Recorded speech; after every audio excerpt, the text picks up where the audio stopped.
Bakunzi ba televiziyo yacu Holy Mountain TV turazi ko mukunda kudukurikirana muri benshi. Uyu munsi twabazaniye umukozi w'Imana yuzuye ijambo ry'umwuzuzo ntutange TV. La première condition que Dieu a donnée aux enfants d'Israël, c'est l'écoute. Avoir l'écoute. Alléluia. Il a dit si vous écoutez,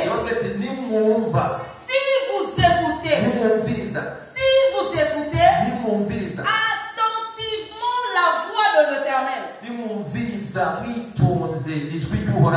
Bien aimé, le problème ce n'est pas seulement d'écouter. Parce que tout le monde peut écouter. Mais le problème c'est d'écouter attentivement et comprendre ce que Dieu veut dire. Et l'Éternel dit ceci: si vous écoutez attentivement. Cela veut dire quoi? Dans la marche avec l'Éternel, l'écoute est très importante.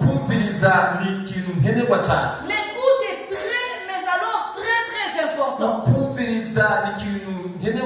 Si tu n'écoutes pas Dieu, tu ne sauras pas marcher. Tu ne vas pas arriver à la destination. Oh, notre Dieu, c'est un Dieu d'alliance. Quand il fait alliance avec toi, lui, il reste fidèle. Mais les problèmes restent maintenant dans ton cas. C'est à toi de travailler pour que l'alliance que tu as fait avec Dieu puisse être effective. Alléluia. Pour que cette alliance-là puisse être effective, tu dois rester selon ce que le Seigneur t'a dit de faire. Le Seigneur t'a dit d'écouter. Bien aimé, j'aimerais te dire ici tantôt, tout le monde peut écouter. Le problème c'est de savoir qu'est-ce que tu écoutes. Qui est-ce que tu écoutes? Alléluia. Tout le monde peut parler. D'autres personnes, même des païens, parlent.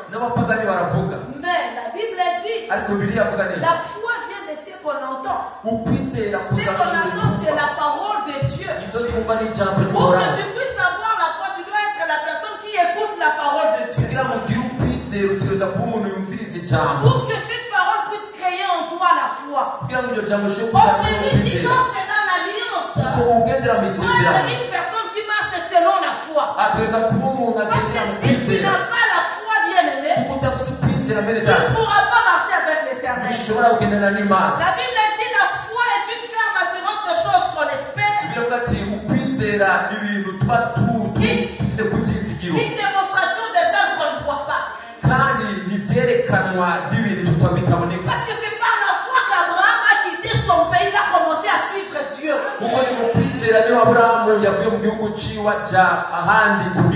C'est par la foi qu'Abraham a laissé sa famille, il a écouté Dieu. Bien aimé, si tu n'as pas l'esprit de discernement, tu ne sauras pas qui est en train de te parler.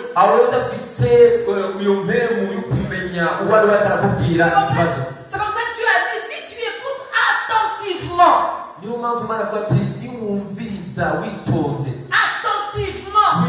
Si tu écoutes attentivement. Alléluia. L'écoute est très importante, bien aimé, dans la marche avec le Seigneur.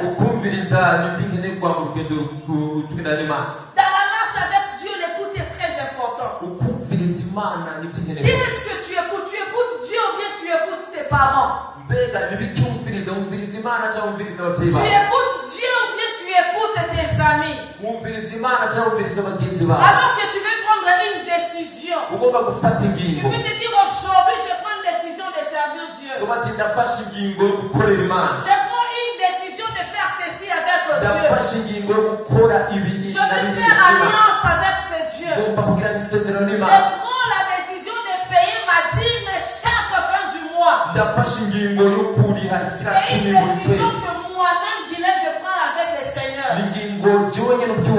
Alors lorsque tu parles, lorsque tu écoutes les autres, est-ce que c'est la parole de Dieu qui reste en toi ou c'est les autres? Parce Parce que tu peux prendre une décision, mais mais les autres, d'autres personnes, peuvent t'empêcher à vivre bien ton alliance avec Dieu. Toi seul, tu connais l'alliance que tu as fait avec Dieu.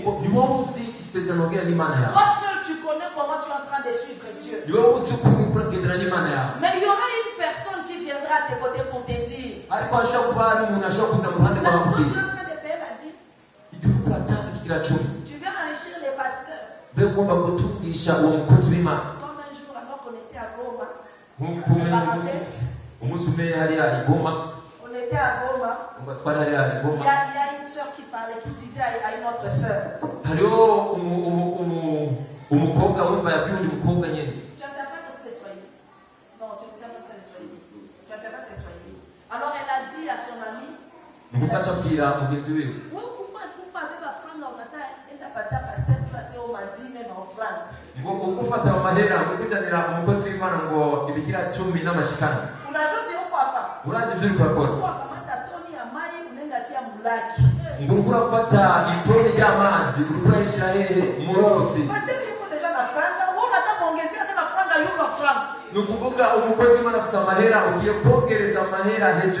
alors quand j'ai écouté ces choses, j'ai dit à cette fille: est-ce que c'est ce que tu devais écouter normalement? Qui t'a dit que payer la dîme, c'est enrichir les pasteurs? Mais si tu crois à cela, tu es en train de te tromper. Payer la dîme, ce n'est pas enrichir les pasteurs. Mais lorsque tu mettras ton oreille à écouter n'importe qui, tu peux te dire: oui, réellement, je suis en train d'enrichir les pasteurs, donc je ne peux plus faire cela. Lorsque tu prends la décision, tu dis: moi, je vais commencer à servir Dieu. Je vais commencer à chanter. Je serai au service des protocoles. Par rapport à l'alliance que j'ai fait avec mon Dieu, je vais commencer à les servir. Une autre personne vient te dire: tu vois la sœur là qui chante à la chorale, avec la voix là, tu peux te poser. Va chercher autre chose que tu vas faire. Sinon avec ta voix là, tu ne sauras pas t'imposer. Parce que là-bas, la chorale, il y a déjà des sœurs qui chantent bien. Il y a déjà des sœurs qui ont de belles voix. Qu'est-ce que tu écoutes? Qu'est-ce que tu écoutes? Tu écoutes qui? Qui est-ce qui te parle? Est-ce que les gens qui viennent te parler construisent ta vie? Est-ce que tout ce que tu écoutes construit ta vie spirituelle? Le problème, c'est d'écouter attentivement et écouter quoi? Lorsque l'Éternel était en train de dire aux enfants d'Israël, il dit: si tu écoutes attentivement la voix, le Seigneur n'a pas dit que la voix de tes amis, il dit la voix de l'Éternel.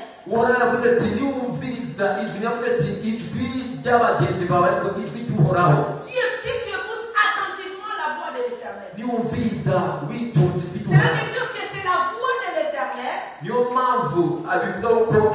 qui ouvrira les portes qui étaient fermées lorsque tu marcheras conformément à sa parole. C'est lorsque tu écouteras l'Éternel que tu verras les portes qui étaient fermées, que tu verras les choses qui n'allaient pas dans ta vie, comment ça marchait. Si tu risques de dire que Dieu est un menteur, Dieu n'est pas un menteur. Ce qu'il dit, il le réalise. Il reste fidèle dans son alliance. Mais le problème, c'est qu'on écoute attentivement. Alléluia. Écoute attentivement. Et la deuxième chose, la Bible dit ceci: si tu fais ce qui est droit à mes yeux, si tu fais ce qui est droit à mes yeux, ma voix. Et si tu fais ce qui est droit à mes yeux. Bien-aimé, qu'est-ce qui est droit aux yeux de l'Éternel? Ce qui est droit aux yeux de l'Éternel, c'est d'agir selon sa parole. C'est de marcher selon que lui il faut que tu puisses marcher. C'est de marcher dans la vie de la sainteté. C'est de faire sa volonté. Qu'est-ce que Dieu attend de toi? Tu dois d'abord chercher à connaître qu'est-ce que Dieu attend de moi. Lorsque nous parlons de l'alliance, l'alliance c'est un accord entre deux parties. Mais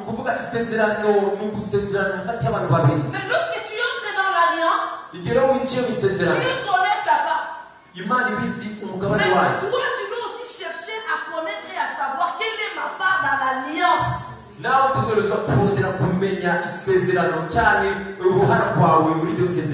tu ne cherches pas à connaître quelle est ta part dans l'alliance, tu vas commencer à faire les surplaces et tu n'avanceras jamais.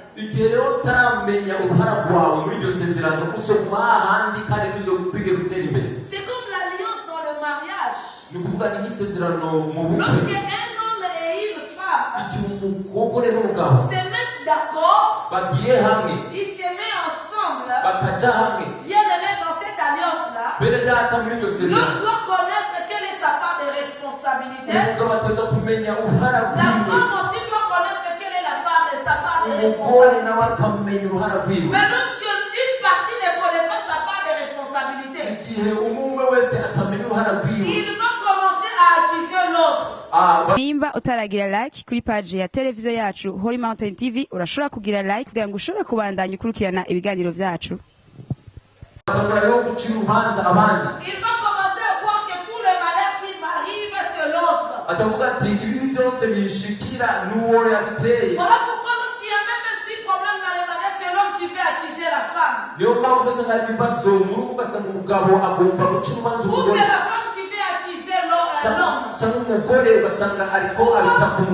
Parce que ni l'homme ni la femme ne connaissent pas sa part de la responsabilité. Lorsque tu connais ta part de responsabilité, tu vas travailler par rapport à cela. Tu sauras quelles sont mes limites. Qu'est-ce que je dois faire? Qu'est-ce que l'Éternel attend de moi?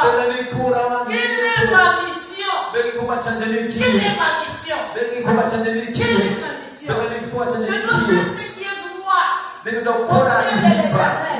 Mais en tant qu'enfant de Dieu, quelle est ma mission? Qu'est-ce que l'Éternel attend de moi? Est-ce que de la manière dont je suis en train de vivre, est-ce que c'est ce que Dieu attend de moi? Alléluia. Dans l'alliance bien-aimée, tu ne peux pas vivre une vie de disciplinée. Tu es chrétien et tu es païen. Non. Dans l'alliance avec le Seigneur, tu vas suivre qu'un seul maître. Voilà pourquoi il y a des commandements que le Seigneur avait mis.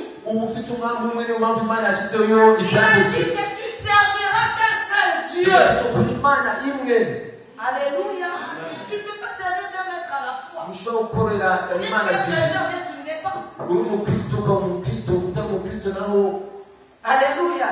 Faire ce qui est droit aux yeux de l'Éternel. Kunzi ba televiziyo Holy Mountain TV turazi neza ko mwafashijwe n'ijambo ry'umwuzuzo mwarahezagiwe. Mountain TV